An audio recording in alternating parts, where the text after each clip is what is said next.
अरे बहू रानी तो सारा सारा दिन कमरे में बंद रहती है, कोई काम भी नहीं। मैं तो बोर हो जाती हूँ, क्या करूँ। तभी मीना की सहेली रीना उससे मिलने आती है।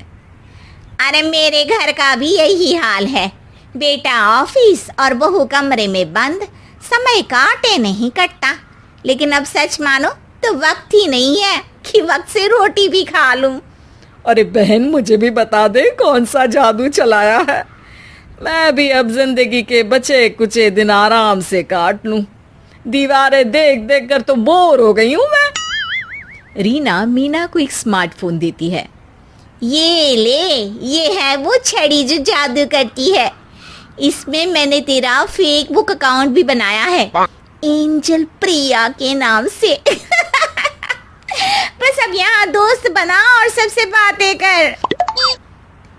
सास को पहले तो उतना समझ नहीं आता है, लेकिन धीरे धीरे वो उसकी आदत डाल लेती है।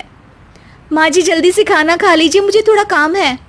अरे तू जा, मैं खा लूंगी, अभी वक्त नहीं है। और सासू माँ मोबाइल में मुंह गड़ाए जवाब दे देती है। बहू समझ ही नहीं पाती और वहां से कमरे में चली जाती है। अचानक सास को किसी प्यारी पिंकी की फ्रेंड रिक्वेस्ट आती है। अरे वाह, ये तो कोई प्यारी सी लड़की लगती है, बात करती हूँ। सास फ्रेंड रिक्वेस्ट अपनाकर बात करने लगती है। अब क्या था, सास सारा दिन उस सहेली से बात करती, अपनी कहती उसकी सुनती। एक दिन सास फोन पर ही सरगड़ाए, अरे बहू जरा मंदिर के लिए थाली सजा दे, आज कीर्तन है। बहू फोन पर किसी को मैसेज टाइप करते कहती है, माँ जी क्या है, अब मुझे क्या पता कि आपको कौन कौन से भगवान की पूजा करनी होती है। तभी सास के पास कोई मैसेज आता है।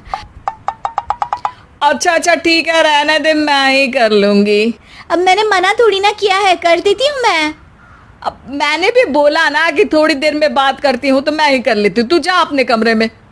बहू वहां से चली जाती है।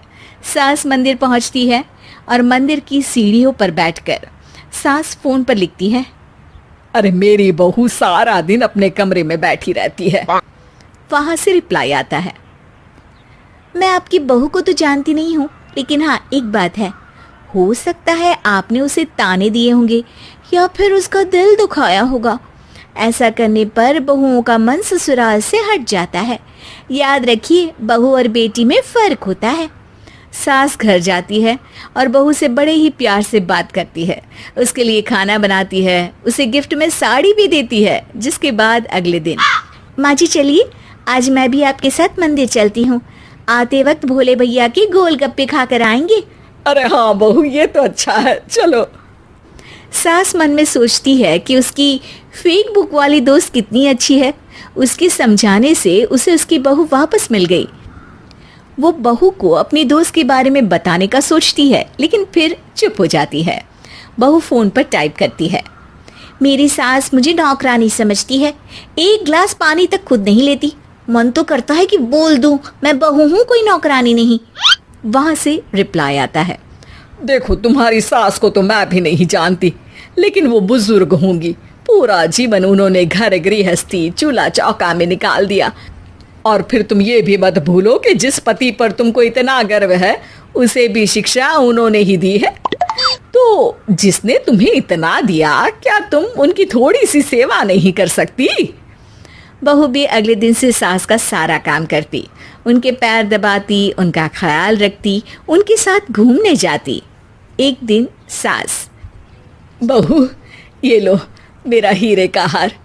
पहले तो सोचा था कि अपनी बेटी को दूंगी, लेकिन आज जब मेरे हाथ पैर में दर्द था तो तुम मेरा साथ दे रही थी। समय पर खाना पानी देकर तुमने ही मेरा बुढ़ापे में साथ दिया। उसके हिस्से का बहुत कुछ मैं उसे दे चुकी हूँ, लेकिन ये अब तेरा। बहू तो ये देखकर खुशी से उछली जाती है। वो सास को गले लगाकर कहती है, माँ जी आज सच में बहुत अच्छी है। भला हो उस एंजल प्रिया का जिसने मुझे आपसे वापस मिलवा दिया, वरना मैं तो हमेशा आपको गलत ही समझती। मैं तो सोचती थी काश वो एंजल प्रिया मेरी सास होती। क्या नाम लिया बहू? एंजल प्रिया तेरी फेक बुक फ्रेंड है? हाँ माँ जी, वो बहुत अच्छी है। उन्होंने ही मुझे बताया कि सास की कीमत क्या होती है। अरे बहू, कहीं तू प्यारी पिंकी तो नहीं? जी माँ जी, मैं ही हूँ प्यारी पिंकी। क्यों? सास बहू को गले लगाकर कहती है। मैं भी यही सोचती थी कि काश प्यारी पिंकी मेरी बहू होती। शुक्रिया बहू। सासू माँ, शुक्रिया तो हम दोनों को फेसबुक और सोशल मीडिया का करना चाहिए, जिसने हम दोनों को एक दूसरे से दिल से मिला दिया। अब तक दोनों को समझ आ गया था कि जो खुशी वो बाहर ढूंढ रहे थे, सच में तो वो उनके घर में ही थी।